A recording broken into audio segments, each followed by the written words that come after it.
Assalamualaikum warahmatullahi wabarakatuh. Yang saya hormati Bapak Moh Ubaidillah selaku dosen pembimbing mata kuliah akuntansi keuangan lanjutan 2.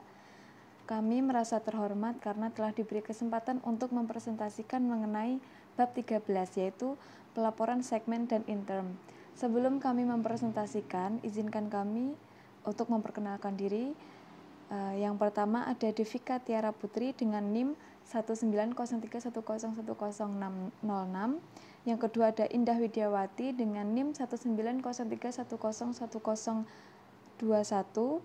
Yang ketiga ada Rindi Kartikasari dengan NIM 19031011026.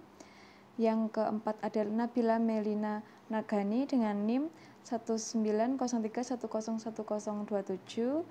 Ada Firdianti Nur Aziza dengan NIM 19031011031. Ada Afrilifa Arin dengan NIM 19031011036. Indah Inggar Pramesti dengan NIM 19031101038. Dan saya sendiri dengan Ajeng Monika Rizky dengan NIM 19031101046. Baiklah, memasuki untuk pembacaan materinya yang akan dibacakan oleh rekan saya persilahkan. Assalamualaikum warahmatullahi wabarakatuh. Saya Indah Inggar Pramesti, NIM 1903101038. Di sini akan mencoba menjelaskan mengenai pelaporan segmen dan interim. Yang pertama ada pelaporan untuk segmen, di mana diversifikasi ke produk baru dan pasar multinasional selama tahun 1990-an menciptakan kebutuhan untuk informasi yang terpisah dari masing-masing segmen atau komponen perusahaan. Nah, perusahaan besar yang terdiversifikasi dapat dilihat sebagai sebuah portofolio aset yang beroperasi sebagai divisi atau entitas anak yang seringkali memiliki cakupan multinasional. Berbagai komponen perusahaan besar dapat mempunyai tingkat keuntungan yang berbeda, tingkatan dan jenis resiko yang berbeda ini menimbulkan sebuah kesempatan untuk tumbuh juga yang berbeda. Permasalahan untuk akuntan adalah bagaimana mengembangkan dan mengungkapkan informasi yang diperlukan untuk mencerminkan perbedaan-perbedaan mendasar tersebut. Nah, perubahan berikut menyajikan standar akuntansi untuk pelaporan komponen operasi kegiatan usaha luar negeri dan pelanggan utama dari suatu entitas. Adapun pembahasan selanjutnya yaitu mengenai isu akuntansi pelaporan segmen. Pada tahun 1994, DSAK menerbitkan PSAK nomor 5 tentang pelaporan informasi keuangan segmen.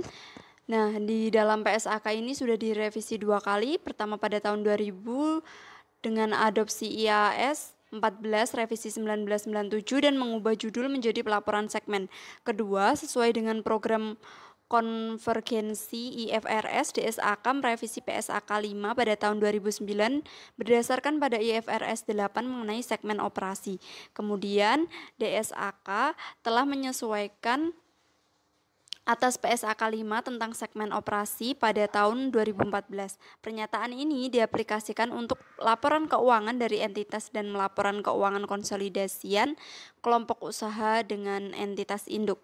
Yang pertama ada A, yang instrumen utang atau ekuitasnya diperdagangkan di pasar publik atau pasar modal domestik atau luar negeri atau over the counter termasuk pasar modal lokal dan regional. Atau B, yang telah mengajukan pernyataan pendaftaran atau dalam proses pengajuan pendaftaran ada regulator pasar modal atau regulator lainnya untuk tujuan penerbitan seluruh kelas instrumen di pasar publik. Yang berikutnya, PSAK mendefinisikan segmen operasi sebagai suatu komponen dari entitas, yaitu yang pertama yang terlibat dalam aktivitas bisnis yang mana memperoleh pendapatan dan menimbulkan beban termasuk pendapatan dan beban terkait dengan transaksi yang berkomponen lain dari entitas yang sama. Yang berikutnya, hasil operasinya dikaji ulang secara reguler oleh pengambil keputusan operasional untuk membuat keputusan tentang sumber daya yang dialokasikan pada segmen tersebut dan menilai kinerjanya, dan juga tersedia informasi keuangan yang dapat dipisahkan. Nah, dalam sebuah segmen operasi dapat terlibat dalam aktivitas bisnis yang belum menghasilkan pendapatan. Misalnya operasi permulaan dapat memilih untuk meregresikan segmen operasi individual terpisah yang mempunyai karakteristik ekonomi serupa, misalnya sifat produk dan jasa, sifat proses, produksi, jenis dan kelompok pelanggan, metode yang digunakan untuk mendistribusikan produk dan penyediaan jasanya. Manajemen juga dapat meyakini bahwa agregasi akan memberikan informasi yang lebih berarti untuk penggunaan laporan keuangan. Setiap kali muncul isu pendefinisian pendapatan dari segmen suatu perusahaan, maka salah satu masalahnya adalah alokasi biaya untuk masing-masing segmen. Sebagai contoh, apakah pendapatan segmen termasuk biaya yang langsung dapat ditelusuri saja, atau apakah termasuk alokasi biaya umum seperti iklan untuk seluruh perusahaan atau departemen pembelian pusat? Salah seorang peneliti akuntansi telah menyatakan bahwa semua alokasi adalah arbitrer, yaitu tidak dapat diversifikasi. Beban akan dimasukkan untuk segmen yang dilaporkan. Dalam PSAK 5, DSAK menyatakan bahwa alokasi dari beban tersebut tidak bisa dimasukkan ke dalam laba atau rugi segmen yang digunakan oleh pengambil keputusan operasi. Selain itu, hanya aset yang dimasukkan dalam pengukuran segmen yang digunakan oleh pengambil keputusan operasi yang dilaporkan untuk segmen tersebut. Dengan demikian, DSAK sekali lagi berusaha menyelaraskan pengungkapan keuangan eksternal dari segmen dengan pelaporan internal yang digunakan oleh manajemen untuk membuat alokasi sumber daya dan keputusan lain terkait dengan segmen operasi. Untuk selanjutnya, kita akan membahas mengenai informasi segmen operasi. Nah, banyak entitas yang terverifikasi melalui beberapa lini bisnis. Setiap lini dapat mempunyai faktor kompetitif yang unik dan dapat bereaksi secara berbeda terhadap perubahan lingkungan ekonomi. Sebagai contoh, sebuah perusahaan besar seperti Johnson & Johnson beroperasi dalam beberapa lini produk bayi, peralatan bedah, terapi antibodi, serta obat demam dan flu. Sebuah konglomerat dapat beroperasi di beberapa pasar konsumen yang setiap pasarnya memiliki karakteristik berbeda. Selain itu, perusahaan menghadapi risiko yang berbeda dalam setiap pasar dalam memperoleh faktor produksi. Laporan keuangan konsolidasi menyajikan semua faktor heterogen tersebut dalam konteks entitas tunggal. Nah, tujuan dari pelaporan segmen adalah untuk memungkinkan pengguna laporan keuangan melihat di balik jumlah konsolidasi untuk masing-masing komponen yang membentuk entitas tersebut. Sekian yang dapat saya sampaikan. Untuk materi selanjutnya akan dilanjutkan oleh rekan saya. Terima kasih. Assalamualaikum warahmatullahi wabarakatuh. Saya Devika Tiara Putri, NPM 06, akan melanjutkan materi tentang definisi segmen dilaporkan. Proses penentuan segmen operasi dilaporkan atau reportable operating segment yang terpisah, yaitu segmen di mana pengungkapan tambahan yang terpisah harus dibuat berdasarkan spesifikasi manajemen atas segmen operasi yang digunakan secara internal untuk mengevaluasi posisi keuangan dan kinerja perusahaan. Baiklah, materi selanjutnya adalah ambang batas kuantitatif 10%. DSAK menetapkan 3 aturan signifikan 10% atau 10% significant rules untuk menentukan segmen operasi mana yang harus melaporkan informasi secara terpisah. Pengungkapan terpisah tersebut diperlukan untuk segmen yang memenuhi setidaknya salah satu dari pengujian berikut. Yang pertama, Pendapatan yang dilaporkan dari segmen termasuk penjualan ke pelanggan eksternal dan penjualan atau pengalihan antar segmen adalah 10% atau lebih dari gabungan pendapatan internal dan eksternal dari seluruh operasi. Yang kedua, jumlah absolut dari laba rugi yang dilaporkan dari segmen adalah 10% atau lebih dari jumlah yang lebih besar dari jumlah absolut gabungan laba yang dilaporkan dari seluruh segmen operasi yang tidak melaporkan kerugian dengan gabungan kerugian yang dilaporkan dari seluruh segmen operasi untuk melaporkan kerugian. Yang ketiga, memiliki aset 10% atau lebih dari gabungan aset seluruh segmen operasi. DSAK menemukan bahwa pengaruh dari keseluruhan segmen tertentu terhadap seluruh perusahaan harus diukur.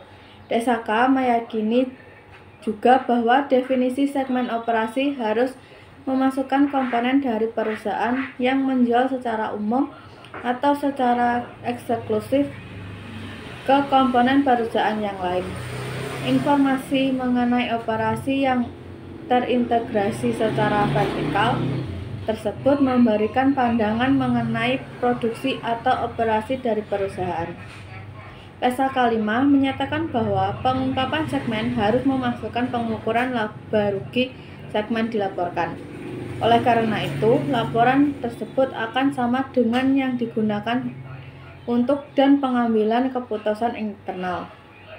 Beberapa perusahaan mengalokasikan beban operasi yang timbul dari fasilitas yang dipergunakan bersama seperti gudang garam.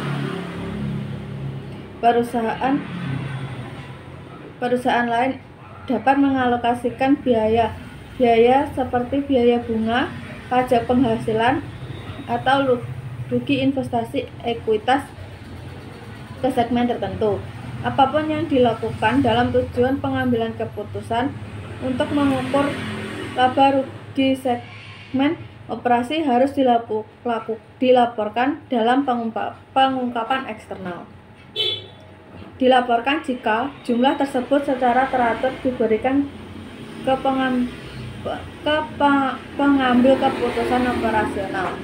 PSAK 5 harus juga mengharuskan untuk melaporkan ukuran liabilitas untuk setiap segmen. Demikian pula, aset yang akan dilaporkan adalah aset yang digunakan oleh pengambil keputusan operasional dalam membuat keputusan mengenai segmen dan dapat memasukkan aset tak berwujud seperti goodwill atau aset tak berwujud lainnya.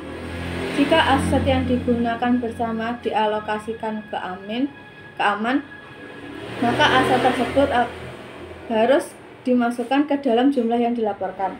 Aset tersebut juga dapat mencangkup pos pendanaan seperti investasi pada efek ekuitas atau pinjaman antar segmen lain. Mengukur laba rugi segmen operasi harus dilaporkan jika jumlah tersebut secara teratur diberikan ke pengambil keputusan operasional. PSAK 5 juga mengharuskan untuk melaporkan ukuran liabilitas.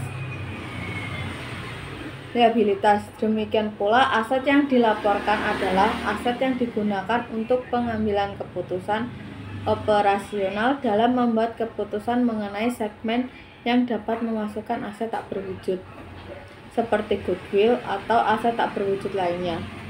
Jika aset yang digunakan bersama dialokasikan ke segmen, maka aset tersebut harus dimasukkan ke dalam jumlah yang dilaporkan. Aset tersebut juga dapat mencangkup pendanaan seperti investasi pada efek ekuitas atau pinjaman antar segmen. Poin kuncinya adalah bahwa pendapatan laba atau rugi aset dan aset harus dilaporkan dalam basis yang sama dengan yang digunakan untuk tujuan pengambilan keputusan internal. Jika total pendapatan eksternal dilaporkan oleh segmen operasi kurang dari 75% dari pendapatan entitas, maka manajemen harus memilih dan mengungkapkan informasi tentang segmen operasi sampai paling tidak 75% dari pendapatan entitas dimasukkan ke dalam segmen yang dilaporkan. Pemilihan segmen operasi mana yang dilaporkan diserahkan kepada manajemen.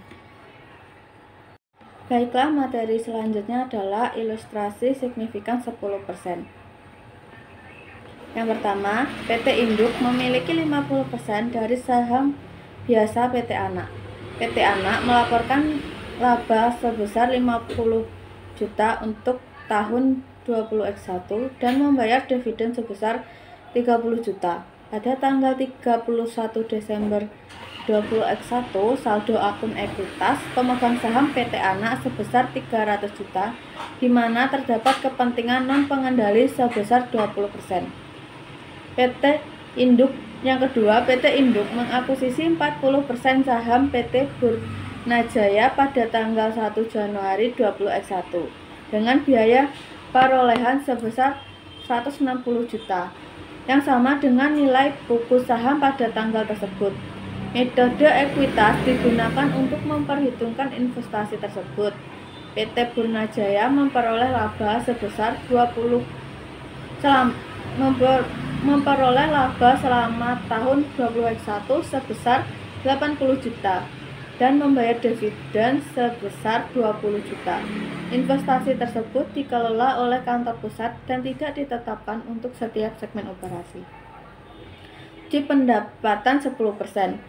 Uji 10% pertama diterapkan untuk setiap total pendapatan segmen operasi sebagai persentase dari pendapatan gabungan seluruh segmen sebelum eliminasi transfer dan penjualan antar segmen. Jika total pendapatan segmen operasi adalah 10% atau lebih dari pendapatan gabungan seluruh segmen, maka segmen tersebut dilaporkan secara terpisah dan pengungkapan tambahan harus disediakan untuk laporan keuangan tahunan. Uji pendapatan menunjukkan bahwa segmen operasi tersebut dilaporkan secara terpisah produk makanan, plastik, pengepakan, serta kesehatan dan ilmiah.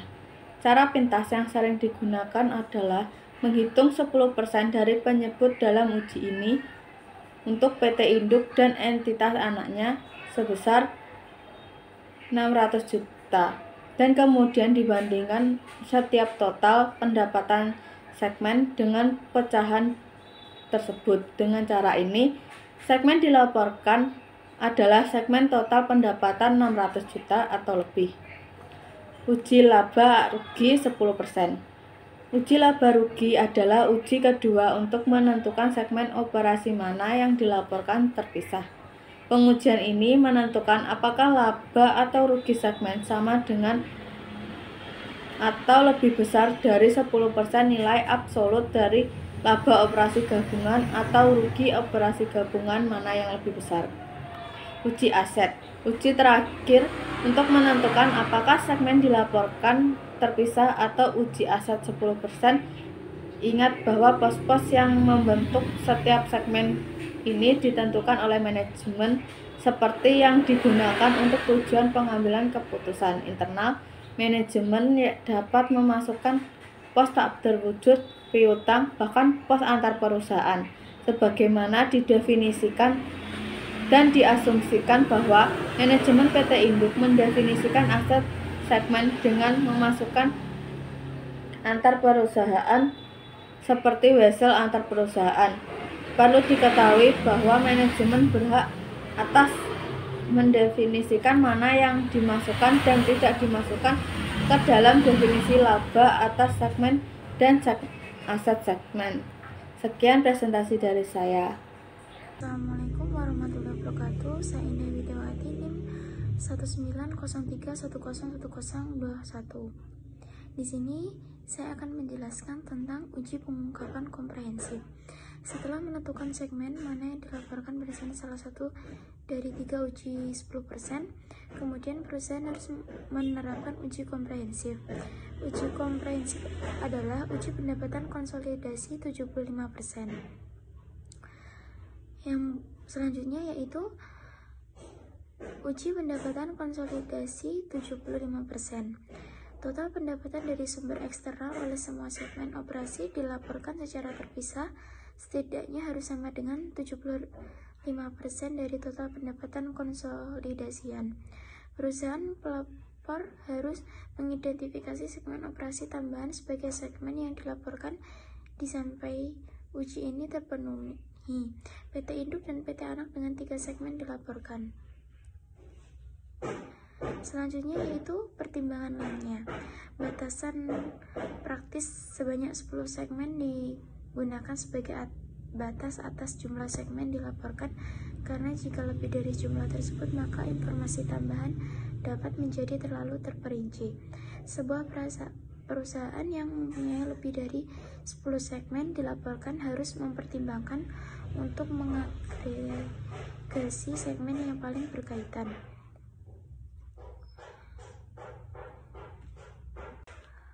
Pelaporan informasi segmen.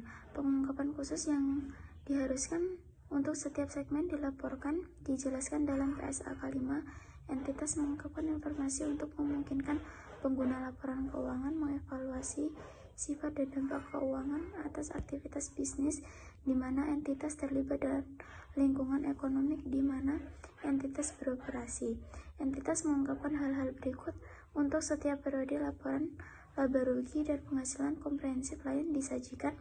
Yang pertama, informasi umum tentang faktor-faktor yang digunakan untuk mengidentifikasi segmen dilaporkan dari entitas, termasuk dasar organisasi. Sebagai contoh, apakah manajemen telah memilih untuk mengelola entitas berdasarkan perbedaan dalam produk dan jasa,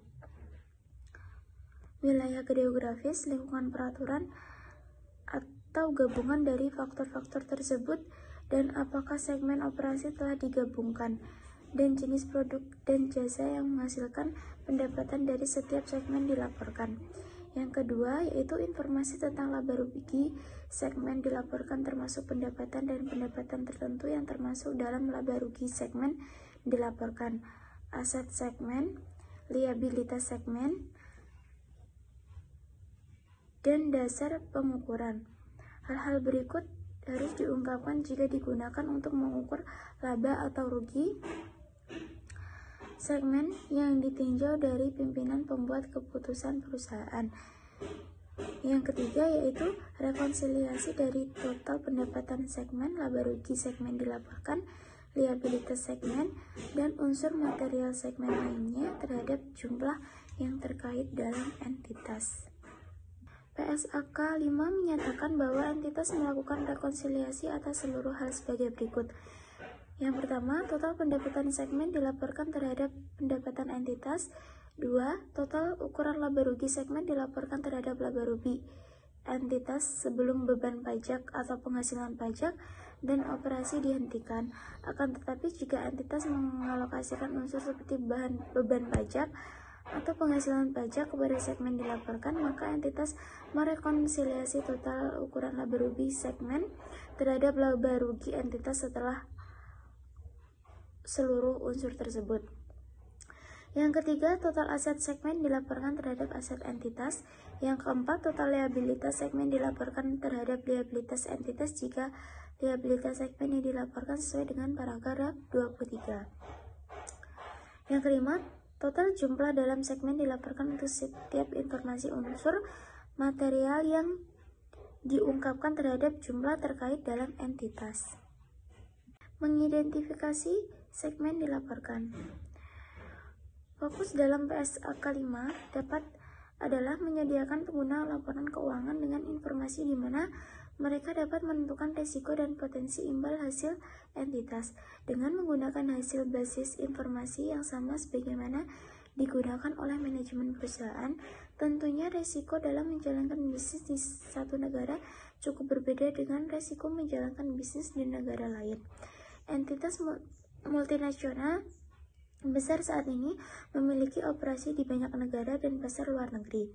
PSAK 5 menyatakan bahwa entitas harus melaporkan informasi secara terpisah berkaitan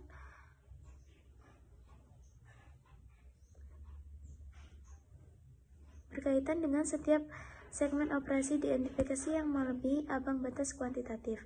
Selain itu, PSAK 5 juga mengharuskan pengungkapan seluruh entitas mengenal informasi produk dan jasa, wilayah geografis, dan pelanggaran utama.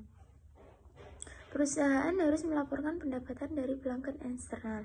Yang pertama, untuk setiap produk dan jasa atau tiap kelompok dari produk dan jasa sejenis. Yang kedua, yang dialokasikan kepada negara domisili entitas dan seluruh negara asing secara total di mana entitas memperoleh pendapatan. Perusahaan juga harus menyediakan informasi mengenai tingkat di mana entitas memperoleh pendapatan. Tingkat ketergantungannya pada pelanggan utamanya, yaitu apabila pendapatan dari transaksi dengan pelanggan eksternal tunggal sebesar 10% atau lebih dari total pendapatan perusahaan. Ini menyimpulkan pembahasan mengenai pelaporan segmen. Bagian selanjutnya dari bab ini menjadikan bidang utama lainnya mengenai pengungkapan keuangan, pelaporan keuangan interim. Sekian materi yang dapat saya sampaikan, selanjutnya akan dilanjutkan oleh rekan saya. Assalamualaikum warahmatullahi wabarakatuh. Saya Frilifa Arin, NIM 036. Saya akan melanjutkan presentasi sebelumnya. Saya akan menjelaskan mengenai laporan keuangan interim. Laporan keuangan interim atau interim financial reports yang mencakup periode waktu kurang dari 1 tahun menyediakan informasi tepat waktu mengenai kemajuan identitas sepanjang tahun tersebut. Laporan keuangan interim bisa untuk 1 minggu, 1 bulan, 1 triwulan, atau beberapa triwulan. Banyak perusahaan menyusun laporan keuangan bulanan menggunakan laporan keuangan interim untuk tujuan manajemen internal. Menurut PSAK 3, yang terkait dengan laporan keuangan interim memungkinkan laporan keuangan interim disiapkan dalam bentuk ringkas. Laporan tersebut meliputi sebuah laporan posisi keuangan, laba rugi, komprehensif, perusahaan ekuitas, arus kas, dan catatan tertentu serta pengungkapan lainnya secara ringkas untuk triwulan yang akan dilaporkan dan juga data komparatif untuk periode sebelumnya.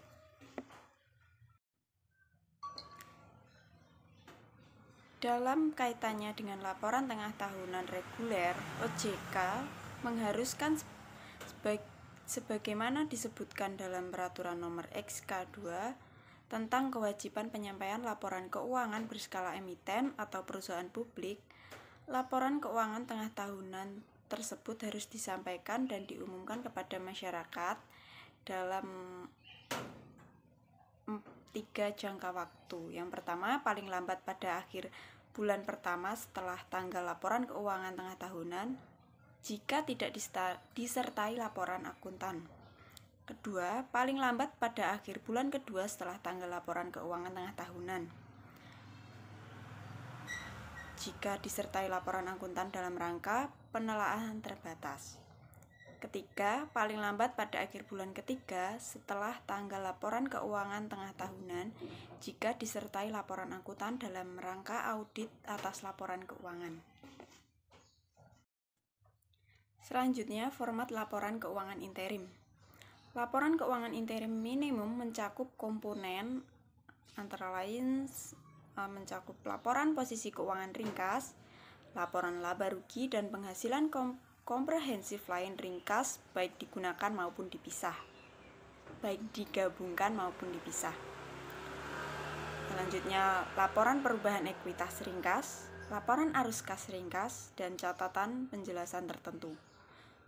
PSAK 3 menyatakan bahwa entitas bisa mengumumkan baik laporan keuangan lengkap ataupun laporan keuangan ringkas pada pelaporan keuangan interim. Namun OJK mensyaratkan bahwa entitas harus mengumumkan laporan keuangan yang lengkap. Assalamualaikum warahmatullahi wabarakatuh. Perkenalkan, nama saya Nabila Melina Nagani, NIM 1903101027. Di sini saya akan melanjutkan penjelasan dari teman saya, yaitu pengaturan akuntansi tentang pelaporan interim. PSAK 3 tentang standarisasi penyusunan dan pelaporan pada laporan interim laba rugi komprehensif. Pengaturan tersebut mendefinisikan elemen laba rugi dan pengukuran biaya atas dasar interim. Pengakuan tersebut juga memberikan panduan untuk perlakuan akuntansi atas divestasi, pos luar biasa, transaksi yang tidak biasa terjadi ataupun tidak sering terjadi, serta liabilitas kontingensi pada laporan keuangan interim lebih lanjut. Pengaturan tersebut menjelaskan penyajian dan pengungkapan laporan keuangan interim. Lebih lanjut, pengaturan tersebut menjelaskan penyajian dan pengungkapan laporan keuangan interim. Selanjutnya, berdasarkan PSAK 25, perubahan kebijakan akuntansi harus diterapkan secara retrospektif dengan menyesuaikan saldo awal setiap komponen ekuitas yang terpengaruh untuk periode sajian paling awal dan jumlah komparatif lainnya diungkapkan untuk setiap periode sajian seolah-olah kebijakan akuntansi baru tersebut sudah ditetapkan sebelumnya.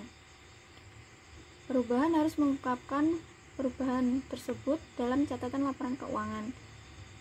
Jika akan ada perubahan kebijakan akuntansi pada periode interim berikutnya. Dan materi selanjutnya adalah pelaporan untuk laporan interim laba rugi komprehensif. Bentuk laporan interim laba rugi komprehensif sama dengan bentuk laporan laba rugi komprehensif tahunan. Ada beberapa perbedaan dalam pengukuran komponen spesifik mengenai laba rugi karena periode waktu yang lebih pendek. Secara umum, laporan untuk interim sama dengan yang digunakan untuk laporan keuangan tahunan. Walaupun PSAK 3 memberikan bantuan teknis untuk mengukur dan melaporkan secara interim, 13-15 menyajikan ikhtisar prinsip-prinsip dasar akuntansi pertama yang digunakan untuk laporan dalam laba rugi komprehensif. Persyaratan teknis yang relevan untuk laporan interim dibahas di bagian berikutnya. Di sini ada pendapatan. Salah satu elemen paling signifikan dari laporan interim laba rugi komprehensif adalah pendapatan dari penjualan. Investor ingin menilai kemampuan entitas dalam menghasilkan pendapatan, sehingga mereka membandingkan pendapatan dari periode interim terkini dengan pendapatan dari periode interim yang sama tahun sebelumnya. Dasar pengukuran yang digunakan untuk menghitung pendapatan yang diperoleh dalam periode sehari-hari sama yang digunakan untuk tahun fiskal penuh. Dengan demikian, pendapatan harus diakui dan dilaporkan pada periode diperolehnya dan dapat ditangguhkan ke periode lain untuk menyajikan arus pendapatan yang lebih stabil. PSAK 3 menyatakan bahwa pendapatan yang diterima secara musiman, siklus, dan atau tidak teratur dalam 1 tahun buku tidak diantisipasi atau ditangguhkan pada tanggal interim. Jika antisipasi atau penangguhan tidak akan sesuai pada akhir tahun buku, pendapatan dari usaha musiman seperti dalam pertanian, produk makanan, grosir, atau toko eceran dan hiburan tidak dapat dimanipulasi untuk menghilangkan tren musiman. Sekian penjelasan dari saya, selanjutnya akan dijelaskan oleh teman saya. Assalamualaikum warahmatullahi wabarakatuh. Saya Firdianti Nur Aziza, NIM 31, akan menjelaskan mengenai beban pokok penjualan dan persediaan. Beban pokok penjualan umumnya merupakan biaya tunggal yang paling besar dalam laporan interim laba rugi komprehensif. Aturan umumnya adalah beban pokok penjualan interim harus dihitung dengan elemen biaya langsung dan biaya yang dialokasikan atas dasar yang sama sebagaimana yang digunakan untuk menghitung beban pokok penjualan tahunan. PSAK 3 memperbolehkan modifikasi praktis atas aturan umum, yaitu sebagai berikut. Yang pertama, menggunakan estimasi tingkat laba bruto, di mana estimasi tingkat laba bruto dapat digunakan untuk menghitung beban pokok penjualan interim. Yang kedua, penelitian yang terendah antara biaya perolehan dan nilai realisasi neto atau net realizable value NRV. di mana kerugian persediaan dari penurunan NRV di bawah biaya perolehan diakui pada periode penurunan. Kemudian pemulihan dari NRV pada periode interim berikutnya harus diakui pada periode pemulihan sebagai pemulihan kerugian yang diakui pada periode interim sebelumnya dari tahun fiskal. Yang ketiga, sistem biaya standar, di mana produsen yang menggunakan sistem biaya standar untuk menghitung beban pokok penjualan dan persediaan akhir harus menggunakan prosedur yang sama untuk menentukan varian selama satu periode interim dengan yang digunakan untuk tahun fiskal. Ilustrasi penurunan nilai pasar dan pemulihan. Berikut adalah contoh ilustrasi penggunaan metode yang terendah antara biaya perolehan dan NRV untuk laporan interim. Pada awal tahun fiskal, PT Induk memiliki persediaan sebanyak 10.000 unit dengan biaya FIFO sebesar 10.000 per unit. Tidak ada pembelian tambahan selama tahun berjalan. Penjualan dan nilai realisasi neto pada akhir kuartal selama tahun fiskal. Contoh tabelnya ada di dalam slide. Biaya dan beban lain-lain. Beberapa perusahaan memfokuskan pada perbaikan peralatan yang besar dalam satu waktu pada satu periode interim. Untuk pelaporan interim, biaya perbaikan dapat ditangguhkan atau diakru dan dialokasikan ke beban perbaikan ke setiap periode interim yang mendapatkan manfaat dari biaya perbaikan tersebut. Kemudian pajak properti harus ditangguhkan atau diakru pada setiap periode interim daripada diakui secara penuh sebagai sebuah beban periode interim saat pajak dibayar. Biaya kampanye iklan besar harus dialokasikan pada periode interim yang mendapatkan manfaat dari biaya tersebut daripada yang diakui semata-mata dalam periode interim saat biaya itu terjadi. Sebuah prosedur alokasi khusus adalah untuk memperkirakan volume penjualan diantisipasi pada setiap periode interim yang akan mendapatkan manfaat dari kampanye iklan tersebut. Secara umum, biaya total iklan dibebankan untuk menentukan laba rugi tahunan dan tidak ada penangguhan yang dilakukan di luar akhir tahun fiskal, di mana perusahaan dapat mengakru biaya yang mungkin terjadi dan dapat diestimasi pada periode interim yang lebih awal dari periode di mana biaya tersebut dibayarkan. Ilustrasi penangguhan dan alokasi biaya iklan. Sebagai contohnya, pada tanggal 30 September, manajemen memutuskan penjualan konsolidasi untuk kuartal ketiga yang berakhir pada tanggal 30 September sebesar 120 juta dan mengestimasikan penjualan kuartal keempat menjadi 180 juta. Maka sisa saldonya sebesar 151 juta. Dalam iklan dibayar di muka akan dialokasikan ke kuartal ketiga. Perhitungannya ada di dalam slide.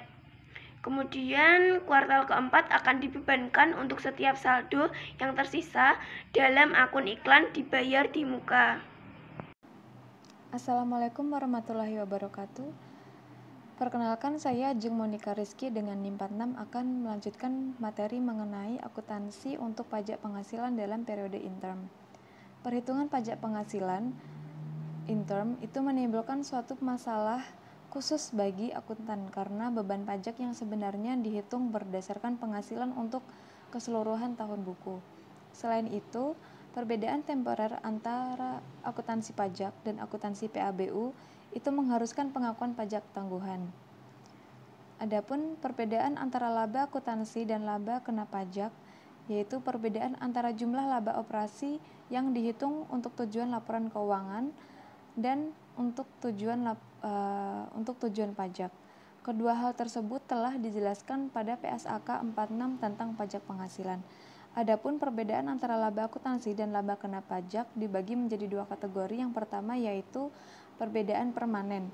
Perbedaan permanen tidak dimasukkan dalam menentukan jumlah laba kena pajak dalam satu periode. Sedangkan perbedaan temporer yaitu perbedaan temporer antara pengakuan transaksi untuk laba akuntansi dengan laba pajak menyebabkan adanya pajak tangguhan. Next.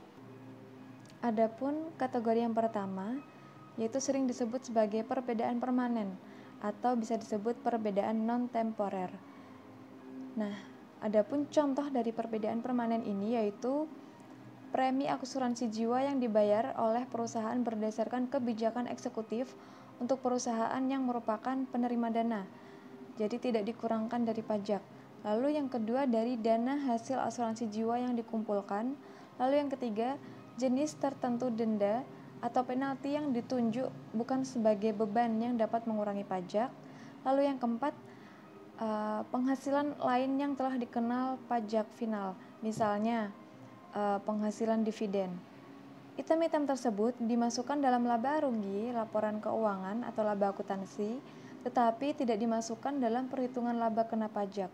Dengan demikian, laba akuntansi disesuaikan untuk item ini agar dapat menentukan laba kena pajak pada periode interim.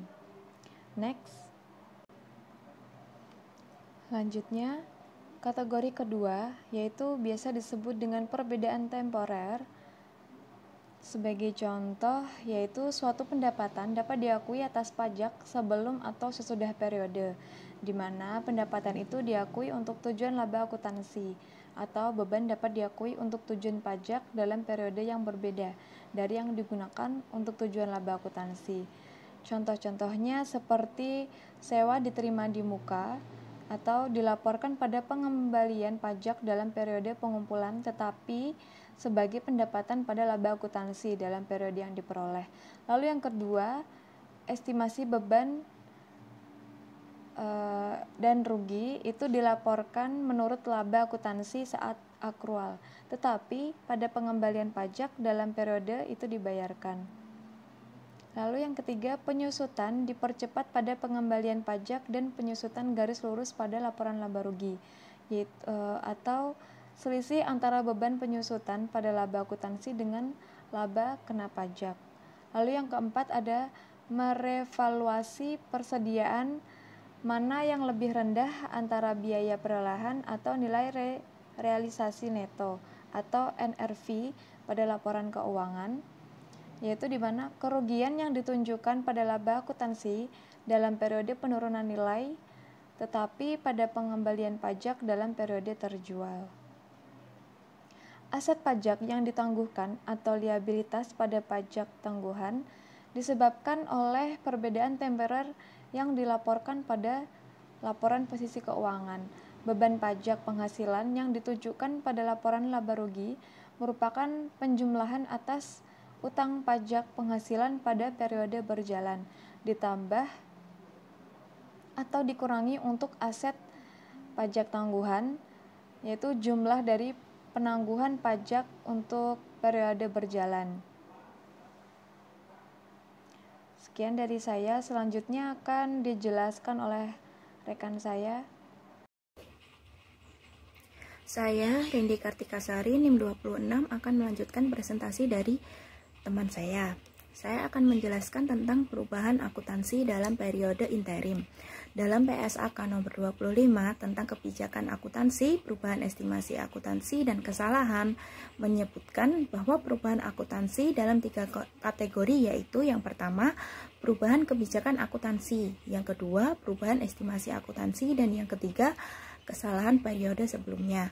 Yang pertama, perubahan kebijakan akuntansi atau penerapan retrospektif merupakan perubahan kebijakan akuntansi yang akan berdampak langsung atau berpengaruh terhadap aset atau liabilitas, sedangkan berpengaruh tidak langsung terhadap kas atau aset lancar pada masa yang akan datang.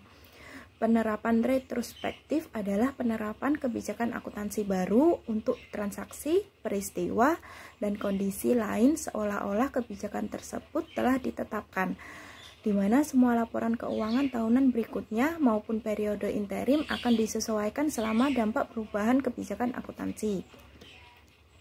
Yang kedua, perubahan estimasi akuntansi atau penerapan saat ini dan prospektif. Perubahan estimasi akuntansi merupakan hasil informasi baru yang telah tersedia untuk entitas, di mana perubahan akan dilaporkan hanya berdasarkan saat ini dan prospektif. Penerapan prospektif adalah suatu penerapan kebijakan akuntansi baru untuk transaksi, peristiwa, dan kondisi lain yang terjadi setelah tanggal perubahan kebijakan tersebut, dan pengakuan dampak perubahan estimasi akuntansi pada periode berjalan dan periode mendatang yang dipengaruhi oleh perubahan tersebut. Dan yang ketiga atau yang terakhir yaitu kesalahan periode sebelumnya. Standar yang berlaku menyatakan bahwa sebuah koreksi atau kesalahan dalam laporan keuangan yang diterbitkan sebelumnya bukanlah perubahan estimasi akuntansi, dan entitas harus menyajikan kembali laporan keuangan yang telah disajikan sebelumnya untuk mengoreksi kesalahan pada laporan tersebut. Dalam kasus perubahan kebijakan akuntansi, entitas juga harus mengungkapkan sifat dan jumlah kesalahan untuk perubahan saldo laba maupun komponen ekuitas lainnya pada permulaan periode sajian paling awal. Sekian presentasi dari saya. Terima kasih. Wassalamualaikum warahmatullahi wabarakatuh. Baiklah, itu tadi presentasi dari kelompok kami. Kami mohon maaf apabila ada kesalahan kata dalam penyampaian materi. Terima kasih atas perhatiannya. Wassalamualaikum warahmatullahi wabarakatuh.